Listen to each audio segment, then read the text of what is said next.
আসসালামু আলাইকুম ভিউয়ার্স, আশা করি আপনারা সবাই ভালো আছেন। আল্লাহ তাআলার অশেষ রহমতে আমিও ভালো আছি। তো এই যে দেখতে পাচ্ছেন গরুটি, এটা কিন্তু একটি দেশি গরুর বাছুর ছিল। এই গরুটাকে আমি 40,000 টাকা দিয়ে কিনে এনেছিলাম এবং গরুটাকে লালন পালন করেছিলাম। এবং গরুটির প্রায় যখন 4 দাঁত হলো তখন কিন্তু প্রথম বাছুর হয়েছে। আর এই যে দেখতে পাচ্ছেন বাছুরটি, এই যে বাছুরটি, এই বাছুরটির বয়স কিন্তু এখন 1 বছর চলতেছে। এই যে গরুটি দেখতে পাচ্ছেন, এটা কিন্তু আবার 6 মাসের প্রেগনেন্ট আছে। তো এই গরুটা কিন্তু অনেক ভালো। কেন বললাম এই কথাটা, এই গরুটা কিন্তু এখনো আমি দুধ দহন করতেছি, এখনো 2.5 লিটার করে দুধ হইতেছে এই গরুটা। আর যখন বাছুর হয়েছিল তখন 5 লিটার দুধ হয়েছিল। তো এই গরুটার খাবার খরচ একদম নাই বললেই চলে। কেন বললাম এই কথাটা, যে গরু আপনার দুধ দিবে সেই গরুটাকে কিন্তু আপনার ফিট খাওয়াতে হবে, অবশ্যই খাওয়াতে হবে, যতই আপনি কাঁচা ঘাস খাওয়ান না কেন। তো আমিও কিন্তু ফিট খাওয়াই, না খাওয়ানোর কথা না, খুব সামান্য পরিমাণে। কি পরিমাণ সেটা আমি আপনাদের বলি।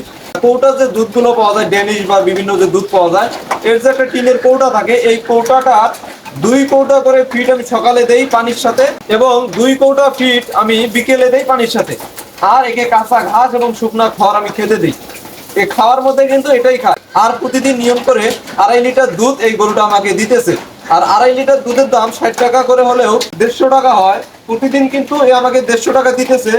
আর এই গরুটা সকাল এবং বিকাল মিলে ফিট খায় 1 কেজি। আর 1 কেজি ফিটের দাম হইতেছে 50 টাকা। তো আমার কিন্তু 100 টাকা পার ডে থাকতেছে এই গরুটার থেকে। আমি আশা করতেছি এই গরুটা যেহেতু এখন 6 মাসের প্রেগনেন্ট আছে, আরো 2 মাস এর থেকে আমি দুধ নেব। দ্বিতীয়বার যে বাচ্চাটা হবে, এই দ্বিতীয় বিয়ানে কিন্তু এর দুধ আরো কমের পক্ষে 1 থেকে 1.5 লিটার দুধ বাড়বে। বকনা গরু যে প্রথমবার বাচ্চা দেয়, সেবার কিন্তু একটু দুধ কম হয়। আর দ্বিতীয়বার যখন বাচ্চা দেয় আস্তে আস্তে কিন্তু দুধ বাড়ে। তো আমি আশা করতেছি এটা 6 থেকে 7 লিটার দুধ আমি পাবো। আপনারা যে দেশি গরু লালন পালন করেন, আপনাদের এই দেশি গরুটাতেই আপনারা ভালো মানের একটি ফ্রিজিয়ানের বীজ দিবেন 100%। বীজ দেওয়ার পরে দেখা যায় যে 20, 30 বা 50% একটি বাছুর হবে। ওটা থেকেই দেখা যায় আস্তে আস্তে আপনারা জাত উন্নয়ন করে এরকম ভালো মানের গাভী আপনারা তৈরি করতে পারবেন। আর এই যে দেখতে পাচ্ছেন গরুটা, এটার কিন্তু একটি বাছুর হয়েছে, দেখেন কত সুন্দর বাছুরটা হয়েছে। এখনই কিন্তু এর মায়ের মতো উঁচা লম্বা হয়ে গেছে, কেবল 1 বছর বয়স। তো আমি আশা করতেছি যে এই বাছুরটাও 14 থেকে 18 মাসের মধ্যে হিটে আসবে, কারণ এর খাওয়া দাওয়া রুচিও ভালো, গরুটাও মাশাআল্লাহ অনেক ভালো। অনেকেই বলেন, ভাই আমরা নতুন গাভী গরু লালন পালন শুরু করতে চাইতেছি, তো কি ধরনের গাভী কিনে আমরা লালন পালন করবো? তাদের আমি বলবো যে আপনারা অবশ্যই যে ক্রস জাতের ফ্রিজিয়ানের যে গাভীগুলো, এই গাভীগুলো কিনবেন। এর রোগ প্রতিরোধ ক্ষমতা অনেক ভালো, খাবার খরচ খুব কম। শুধু আপনারা ঘাস চাষ করবেন এবং ঘাসগুলো খাওয়ানোর চেষ্টা করবেন, তাহলে ফিডের খরচ একদমই থাকবে না আপনাদের।